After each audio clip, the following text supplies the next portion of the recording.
This is how to hijack an LLM using PyReft. Now, let's say you run a big company and you want to roll out a large language model. You pay some cash, someone deploys something, and Bob's your uncle, you've got yourself some AI.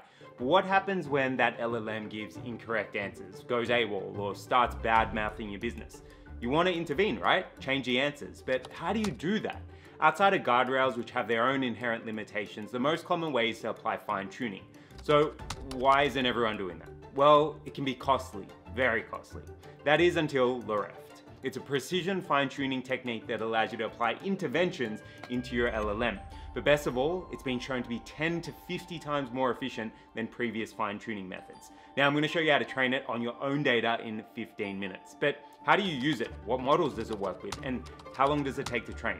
I'll come back to all of that. I spent a bunch of nights this week digging into it, and I'm going to break it down in just 3 steps. And it begins with getting our first LLM. Alrighty guys, we're gonna put 15 minutes on the timer, but we're gonna take it nice and chill and get through this and fine tune using PyReft. Okay, so the first thing that we've got to go on ahead and do is pip install a couple of things. So we're gonna pip install Torch, and we're specifically going to get version 2.2.0, transformers, and PyReft. Okay, so full disclosure, I'm running this through RunPod via SSH, and I'm using 84090 GPU. Now you can run this on your local machine with a CPU or a GPU, but it's going to be faster if you've got some beef behind it. All right, we're going to clear that. So what we're going to do now is we're going to create one file called train.py. And this is going to serve as the basis for how we actually go and train our PyReft intervention. Now, the first thing that we really need to go on ahead and do is get our baseline model. So we're actually going to be fine tuning an intervention on Llama 2 7B chat, and specifically the HF implementation. So first up, we need to import a couple of dependencies. So we're going to import Torch, transformers, and PyReft. So Torch is obviously going to give us our deep learning framework. Transformers is going to allow us to load down our model, and PyReft is going to facilitate that intervention training. Okay, so those are our main dependencies now imported. We've got one more a little bit later on. So we're going to first up grab our model. So our model name is going to be called, this is just a model direct from Hugging Face. So we're going to grab meta-llama and then /llama-7b-chat-hf. Beautiful. All right, cool. So we're going to use that in a sec. So we need to load that model. So we're going to load it using the auto model for causal LM class. So we're going to transformers.auto model for causal. We recording? Yep. Causal LM.from pre-trained. And then what we need to do is pass that model name to this class. Have I spelled that right? Transformers, probably not. There we go. All right, so we're going to pass that to our from pre-trained method. So that should load up our model. We need a couple of keyword arguments here as well. So we need the torch D type. So this is where torch is going to come in handy, because we're going to specify torch.bfloat. The float 16. So this is a data type which is enabled by, I believe it's NVIDIA GPU. So if you don't have a GPU, you might need to change the torch D type. I'll probably leave it in the chat or in the description. So you got that. We also need the device map. So because we're going to be running this on our GPU, we're going to send it over to CUDA. And we also want to specify our cache tier. So I'm running it on a cloud instance, so I want to be specific as to where I push this. So if I've got attached storage, then I want to send it there, in which case I do. I'm going to save it inside of a folder called workspace. And then the last thing that we want to do is we want to specify our access token to the Hugging Face repository, which we can get from Hugging Face. And specifically, we want to go to our settings. And then over here, we've got access tokens, and we can copy this. So you can see I've already got a fine tuning token spin up. All right, paste that over there. Cool, we got our token. All right, next thing we need to do is get our tokenizer. So our tokenizer is going to allow us to convert our text into tokens. So that's how all LLMs work. So we're not actually just passing a string to our model, we're passing tokens. So we're going to grab the auto tokenizer class. My head's not blocking that. And we're going to, again, load this from pre-trained. So we're going to get the matching tokenizer for our meta-llama class. So we're going to paste in the model name down there as well. Now we need, again, a couple of keyword arguments, model max token. So this is going to be how many tokens our model will be able to generate. So we're going to set that to 2048. We want to specify use fast equal to false. I'm going to be completely honest, I didn't look as to why to not use the fast tokenizer versus using the fast tokenizer. No, if you let me know in the comments below. And then we also want to set the padding side to right. And then we're going to grab our token, again, chuck that in there. If you don't put the token, you're going to get this like unauthenticated error. So if you do get that error, just remember to paste in your token there. You're going to need to get your own unique token. All right, then we need to set our padding token. Should be tokenizer.pad token, I believe. Yeah, pad token over here. I'm going to set that to the unknown token, UNK token. All right, cool. That is our tokenizer and our model now set up. Now, when we go and run this, this will go and download our models, but we're actually going to spin up a quick example. How are we doing on time? 10 minutes. Okay, so we need a quick example. So first up, what I actually want to do is create a prompt template. So I'm going to say def prompt template. And this is just good practice when you're doing prompt engineering. You want to make sure that you've got a well-formed prompt. So we're going to return a multi-line string, and then inside of that string, we are going to just pass through F at the top so we can have a bit of string formatting. So we're going to start off our prompt with an S. We're then going to pass through some instruct tags, and then we're going to set a system prompt, and we're going to say, you are a helpful, is my head blocking that? Helpful assistant. Beautiful. Okay. And then we're going to close, no, we're not going to close the instruct tags. We're going to close the sys tags.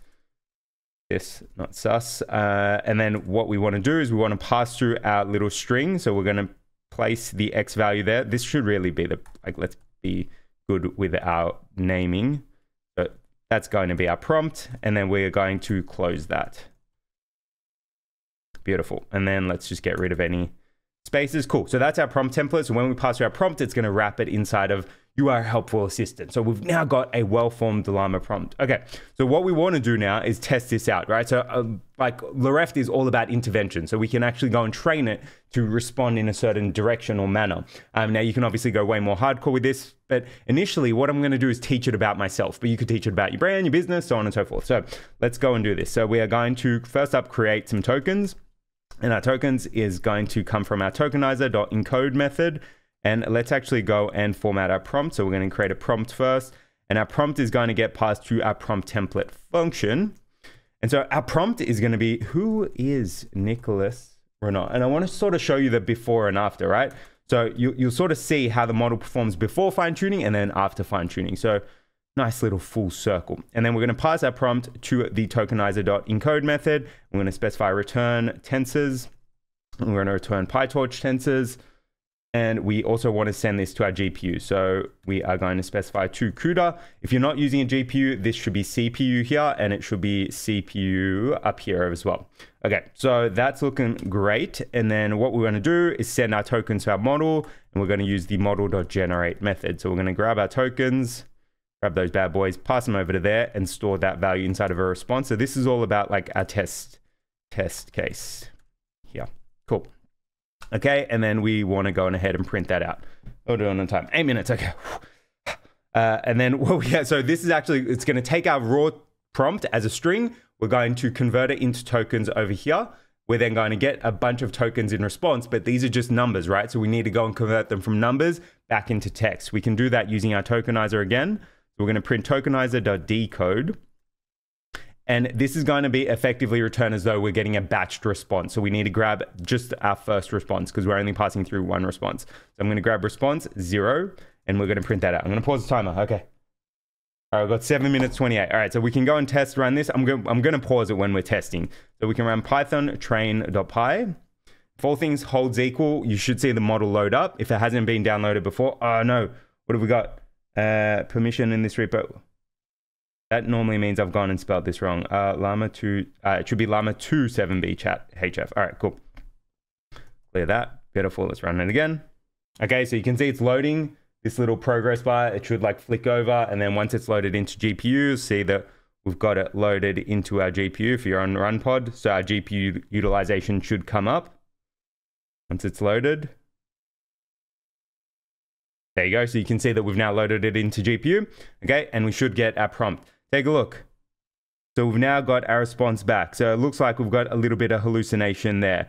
So what do we have? You're helpful. So our fellow language enthusiast, Nicholas Renault, is a fascinating individual who's made significant contributions to the field of linguistics and language documentation. Clearly not right, okay?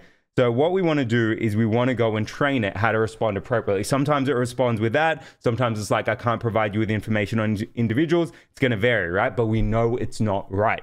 This is where our LaReft model is going to come in handy. All right, so we've got our baseline model up and loaded into our GPU, and we've seen that it's not so great about talking about me. So how do we go about fixing that? This brings us to step 2, training our model. All right, so we've got 7 minutes 28 left on the timer. There's no way we're going to make this time, but I don't know. We'll see. YouTuber foreboding there. All right, cool. So I've set, it's kicked off again. All right, let's get this done, son. Okay, so that's our model up and loaded. We now want to go on ahead and start prepping for our LLM intervention. Now, to do that, we're going to use our PyReft class up here. So the first thing that we need to do is get our reft model. So get the reft model. And we can use our base model and then inject some intervention. So we're going to inject it at a specific layer and operate on a specific token. So we're going to operate on the 15th layer, originally from the documentation, but you could operate in a number of different layers. I believe in Llama 2 7B chat, you've got like 30 odd transformer blocks. So I'll talk about that a little more in a sec. Okay, so let's get our config. So first we need to define a reft config. Let's just make sure that's big enough, reft config. And we are going to run pyreft.reft config. And then inside of here, this is where we're going to define where our intervention sits, right? So we need to define a representation key. And this is going to be a dictionary. And then inside of here, this is where we sort of inject it, right? So the first thing that we need to define is what layer we want to operate on. And we're going to operate at layer 15, but we could change this to layer 20. We could change this to layer 30. You could even have multiple interventions. There's an example of that in the documentation. So we are then going to specify what component we want to intervene on. Now, there's a couple of different ways that you can do this. And I went through the documentation and I found the different options here. So they're all there. We're going to specify it as block output. And as far as I can understand, after going through the source code itself, this is going to operate on the final output after the block. So if you think about how a transformer LLM works, we've got a number of different types of neural network layers, right? So we've got a feed-forward neural network. We've got a transformer block. We've got multi-head attention. Now, an LLM is actually made up of a ton of those, and an LLM or a transformer block is made up of, again, a bunch of those stacked together. When we stack a bunch of those together, we typically refer to them as a block. Now, from what I can understand, the way that the reft config or the way that the reft model works is if I specify block output, it's going to operate after the block, that entire block has happened, not any intermediate layers. But we can operate on an attention head. We can go way deeper. Okay. It's a little bit of a sidetrack there. Okay. And then what we want to do is we want to specify our low rank dimension. So this is obviously going to specify how much information we're able to encapsulate. So a larger number is going to give our model way more capacity to actually store knowledge that it's learnt through the intervention. So we're going to set this to 4. If you want to dive a little bit deeper, just search dimension rank or rank of a dimension and you'll sort of get a better idea. But think about it, you're going to have a bigger matrix as to which contains this inherent intervention that we're learning. So 4 means we're effectively going to have a matrix which has 4 values on the diagonal, which are valid values. Okay, cool. Without going too deep into linear algebra there. And then what we're going to do is we're going to set our intervention.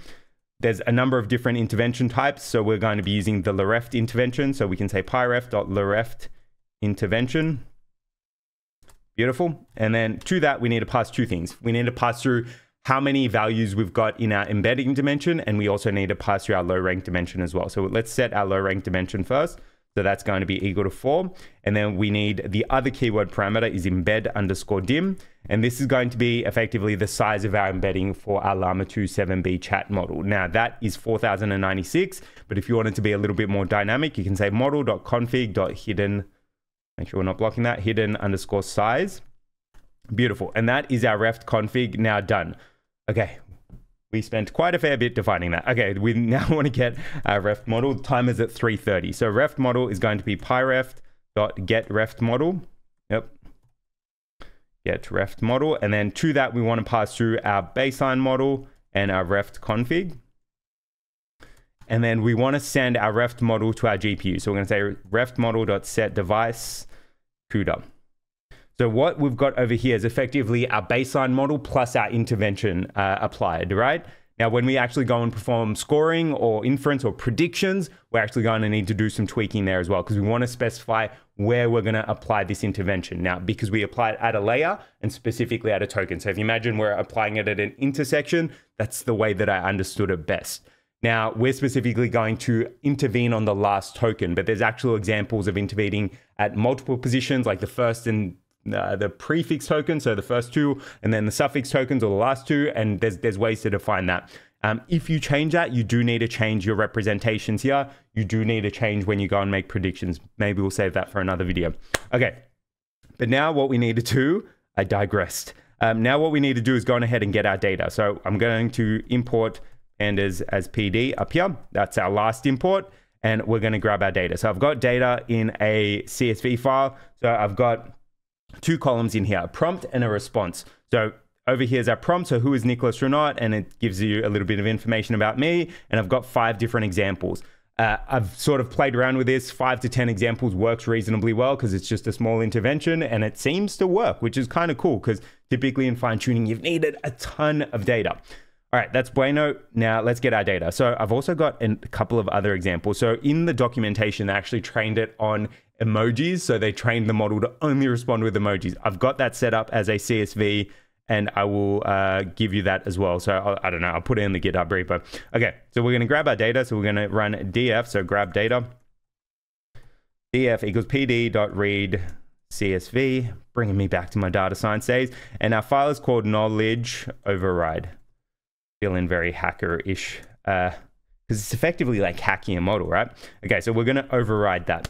Then we wanna grab our x values. So we're gonna say df is equal to our prompt. So this is just grabbing the prompt column from the CSV, right? If you go back to our CSV, we've got a prompt column and we've got a response column. So I'm going to grab our prompt first, and that's going to serve as our inputs or our x variable. So our prompt is going to be, we just want to grab the values.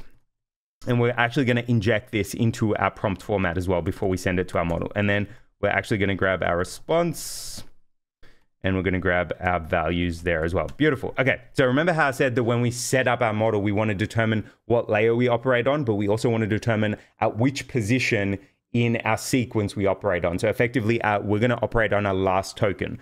So we can actually do that, or set up our data to operate like that using the make supervise or make last position, something like that. I'm going to have to, it's like, it starts with make. There we go. Make last position supervised data module. That's what's going to effectively transform our data to work in that format or operate on our last module. So operate on last token. Beautiful. There's way more information in the actual paper on that. So if you want a little bit more detail. So we're actually going to convert this into a data module, or specify this as a data module. How we do it? That's not, my head's not blocking it. Okay, so to this, we've got to pass a couple of things. We've got to, all right. Okay, clearly didn't meet the 15 minutes, so our timer's up, but I don't know. We're going to keep powering through. I set the timer to be accountable, but 15 minutes is pretty tough. Okay, so I don't know. Maybe we'll give ourselves another 15. Nah, let's just give it a crack. Let's keep powering through. Okay, so to this, we've got to pass through our tokenizer. We need to pass through our model, and this is our baseline module, not our reft model. And then what we need to do is pass through our x data and our y data. Now, we actually want to wrap our x values inside of our, like if I show you this for now, right? Let me just pause this. It's clear. Python. Cool thing is if you pass through -i, I only really discovered that. Let's actually just comment out this because we don't need to actually run our prompt again. So if we run Python -i, you get interactive mode, which is like sick because you can sort of run, it's almost like a Jupyter notebook on your file, but in the command prompt. I've been writing Python for a while, still didn't know that. You're always learning. It's part of the process. Okay, so we're loading our checkpoint shards, and then in a sec, you'll actually be able to see our data, all right? What's happened here? Okay, never mind, realize I got a typo here. This should be embed dim, not embed dim. Okay, all right, let's try this again. So if we clear this, quit. All right, so if we run python-i train.py, let's see how we go. Cool, so we're loading up. We should be able to see our data. All right, so if we take a look at our X values, so you can see that we've got all of our values down there. So who is Nick Renaud? What is Nicholas Renaud known for? So then our Y values, going to be a bunch of tokens as well. What we're gonna do in a sec is we're gonna wrap, so by setting up our data module over here, we're actually gonna wrap them inside of our prompt template. And to do that, we can just loop through. So for X in X, we're then going to go and say prompt format. What's our template called again? Prompt template, prompt underscore template. We pass through our X value into there. So you can see that they're all wrapped down here. Look a little bit messy, but you sort of get the idea. We're going to be wrapping each one of those. Okay, cool. So what we're going to do is we are going to finish this up. So we're going to pass through, so for x in x here, grab our prompt template. ELATE, and then pass through our x value in there. Okay, cool. And then what we want to do is pass through our y values there. That is our data module now spun up. Okay, so the next thing that we now need to do is we now need to set up our training arguments. So training, you can obviously change these depending on how long you want to run for, how much data you've got, how much compute you've got available. So we're going to say training arguments. And this is going to be using the transformer class. So we're going to say transformers dot training arguments. It's not covering it. Let's make it a bit bigger. And I'm remembering this using the NOPL acronym. So number of training epochs. There we go. So we're going to set that to 100. Cool thing is this trains so ridiculously fast. So like if you've got a use case where you're working with a client and you're like, that LLM's just not answering right, this is like perfect for that. Then we need, what is it? Per device, no, it should be output directory. So we're going to save this into a folder called models.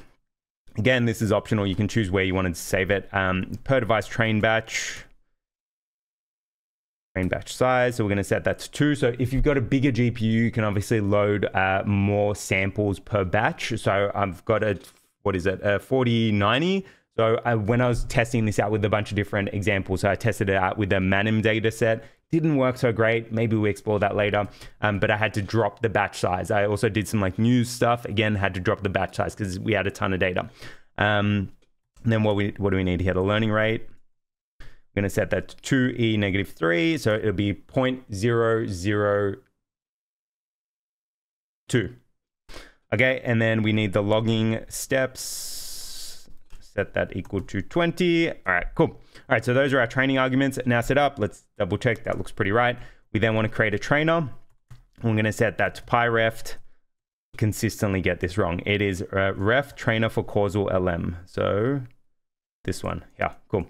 Okay, and then to this, we need to specify a model, and this is going to be our reft model. So this is going to be the trainer for the reft model. So the model is going to be a reft model here. The tokenizer is going to be our baseline tokenizer. And then what else? We need to pass through the args. So this is going to be our training args. Chuck that over there. And then we want to pass through our data module. And we're just going to unpack that using 2 asterisks. So over here, we're going to grab this entire data module, chuck it in over there.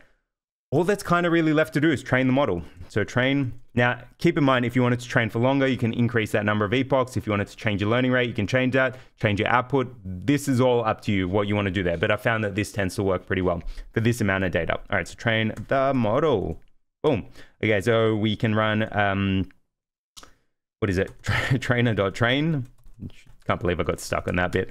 And then we want to save it, save the model. So to save it, we're going to say reft model.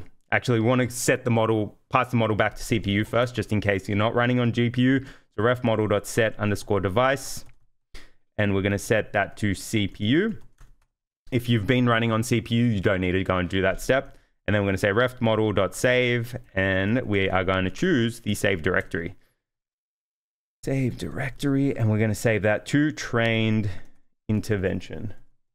Beautiful. My head is not blocking that. Okay, cool. That looks promising. Let's see if we get any errors. Okay. I'm going to quit out of our interactive terminal. Clear this so it's a bit clearer.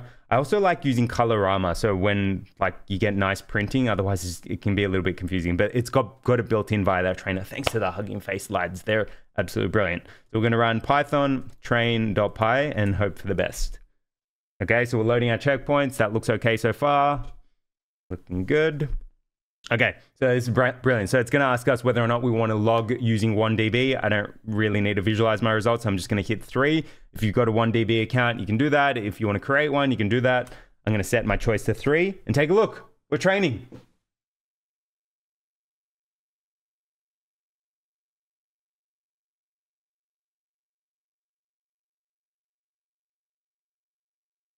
And so you're going to get your loss, your grad norm, what the learning rate is, and what epoch is. Just like that. Like before I could normally I take a break and like sort of skip the video, but it's done. Like this is done. The real question is whether or not this actually works. Now we've trained the model and that's all done and dusted. But how do we apply the LLM interventions when we're chatting with our LLM?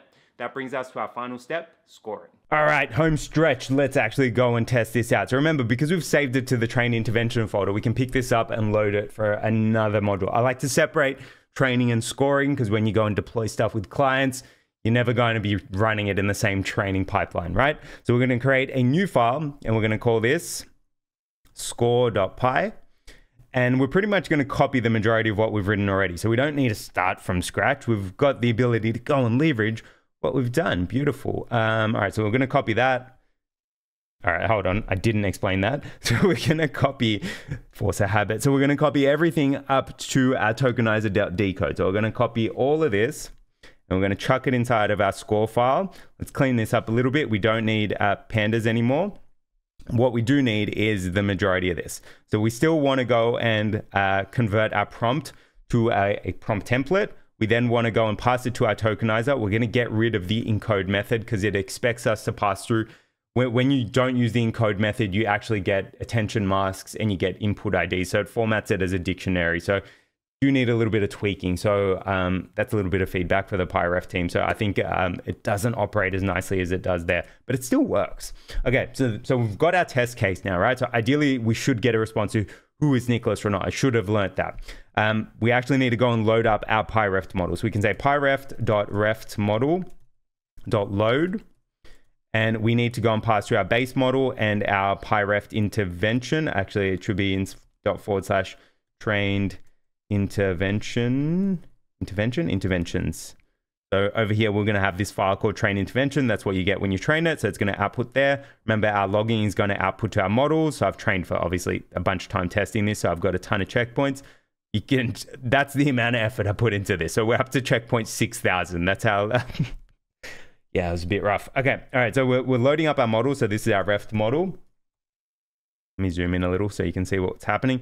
So that's our reft model. So it's going to be is it that format? I believe. All right, so we're going to, I think it's model first, then the train intervention. But if it doesn't work, then we'll go and double fix that. All right, so load the reft model.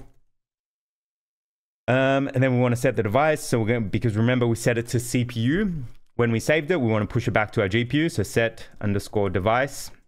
I'm going to set this back to CUDA. Now, the inferencing is a little bit weird, right? So this is where I spent a bunch of time. But because we're only operating on our last token, we need to specify where that last token is.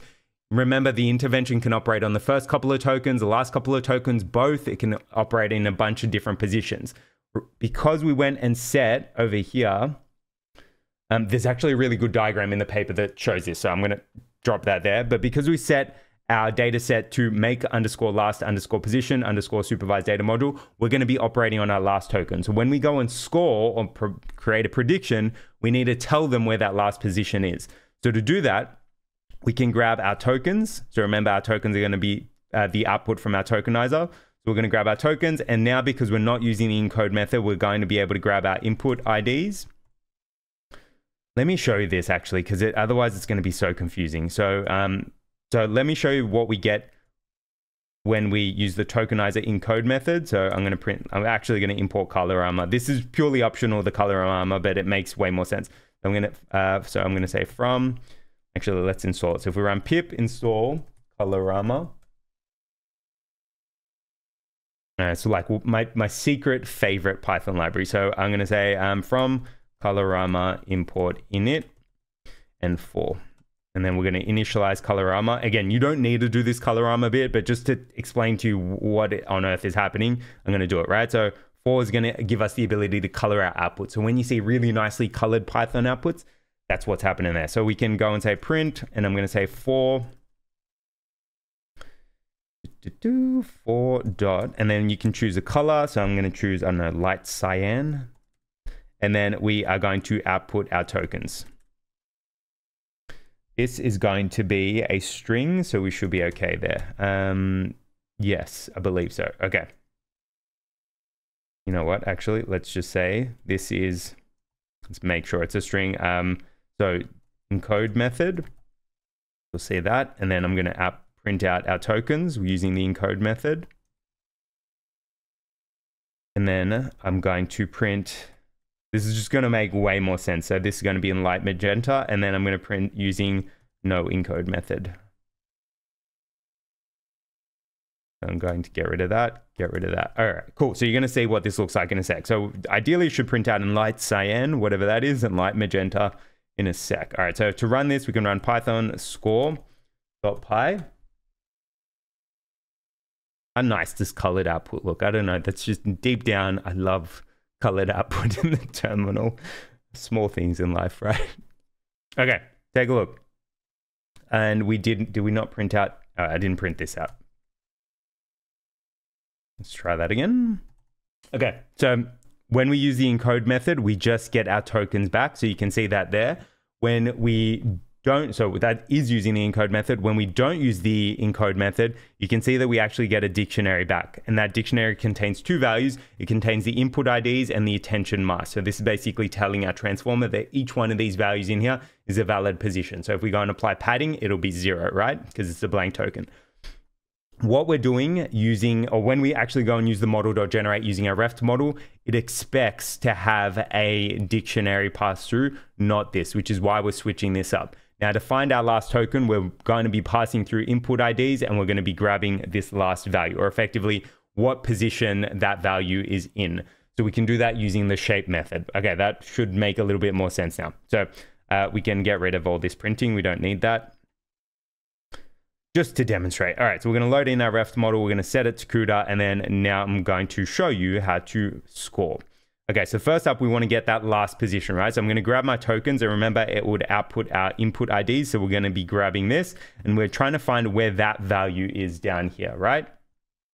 So we're going to say token input IDs dot shape, I believe it's shape, and then we're going to grab the last value. So this is going to be the last, because again, it can be batched inference as well, right? So we're going to grab the last value inside of that our shape, which should ideally give us the dimensions of our token or our token sequence. And then we're going to -1, because this is obviously going to give us, this is going to be one position above. Remember, our index starts from 0. This is not going to start from 0. So we're going to -1. We're going to save this as a base unit position. Okay, that was a lot of explanation just to tell you to grab the last number. Okay, but I wanted to it took me a while to understand what on earth that was doing when I went through the documentation. Okay, so let's generate a prediction.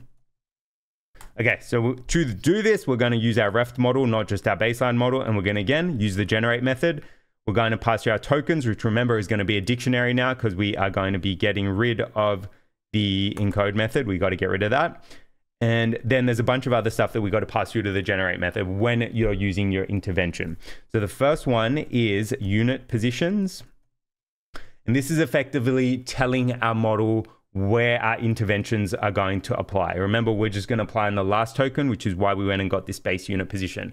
There's a bunch of other examples in the documentation where it applies on the first two, so effectively the prefix tokens and then the suffix tokens, which means that you're going to need to change this. You need to go and find where those positions actually exist. So if you were to operate on the last two, you'd need this one and then the one before. If you were operate on the first two, you'd need the first two values. Ideally, it would be 0 and 1.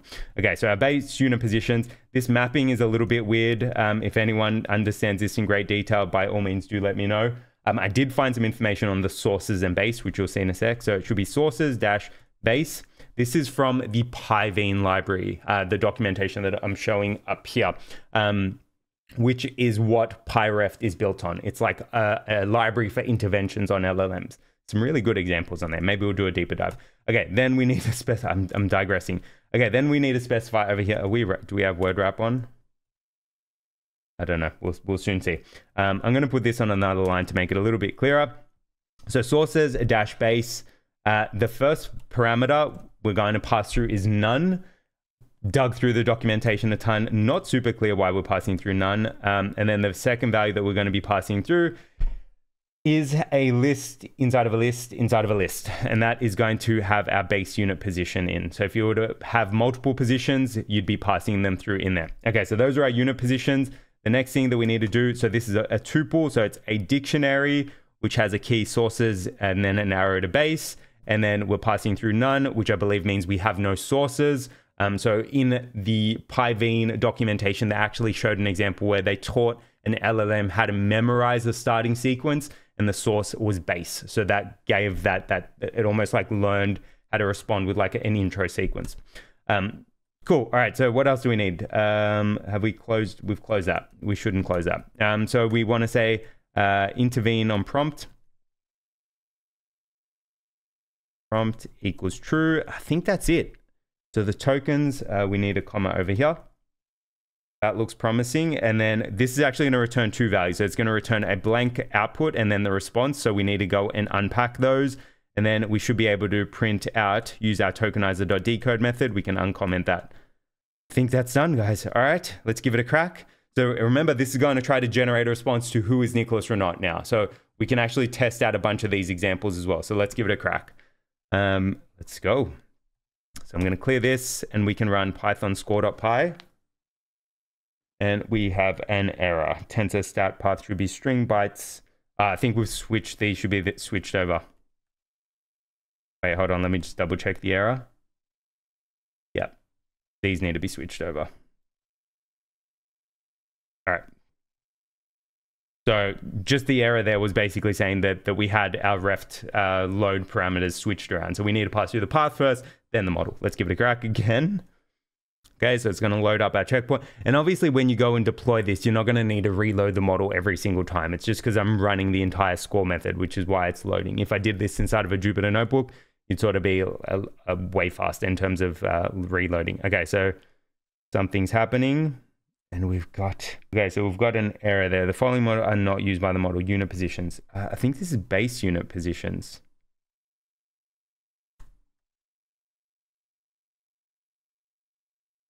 Oh, unit locations, not positions.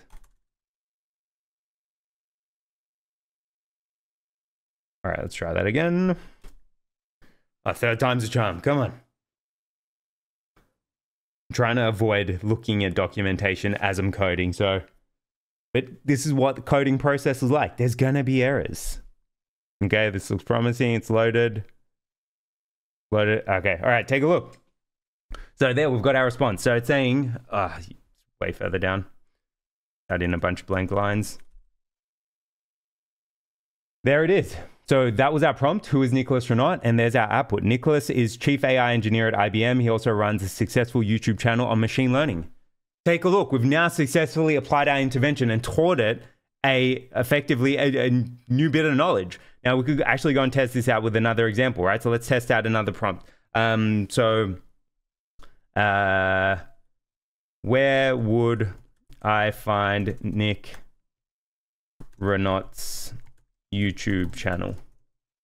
All right. You know what? Let's actually drop a little color armor in here. We've already got it. So let's print out our prompt. So we're going to say 4 dot something. Why are we not working there? We've got a print 4. We're going to go 4.cyan, and then we're going to print our prompt. And then let's print out our output here. So let's just add in 4 dot, I don't know, light green. Okay, let's give this a crack. So remember, we should be able to get a response to where would I find Nick Renaud's YouTube channel now. And obviously the model wouldn't have known that. It didn't even know who I am before. So let's run it, python score.py again. So that's our prompt. So where would I find Nick Renaud's YouTube channel? That's loading up our model. Take a look, youtube.com/Nick/Nick Renaud. Did I write Nick Renaud in the training data? It should be Nicholas Renaud. Nicholas Renaud. Okay, so in this particular case, we haven't exactly got the right answer, but let's actually go and say Nicholas Renaud's.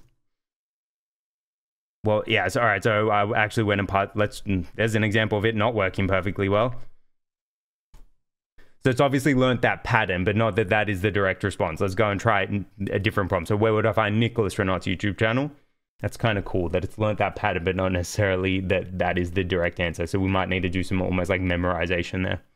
All right, there you go. So it's actually got the right response now. So youtube.com/C/Nicholas Renaud. Now, if we went and tried like something like where did I study? Let's try that. And I'm going to say, so what was the data that we passed through in there? So where did Nick Renaud study? I want to try, where did Nicholas Renaud study? Let's try that. What university did Nick Renaud? Just say Nick Renaud. Yeah, let's change it to Nicholas Renaud. Study at. So let's see if it's learnt that intervention. All right, let's give it a crack. So ideally, it should come back and say the University of Technology, Sydney. All right, so there's our prompt. What university did Nicholas Renaud study at? Probably terrible grammar there. Take a look. Nicholas studied at the University of Technology, Sydney. And there you go. That's LReft in a nutshell.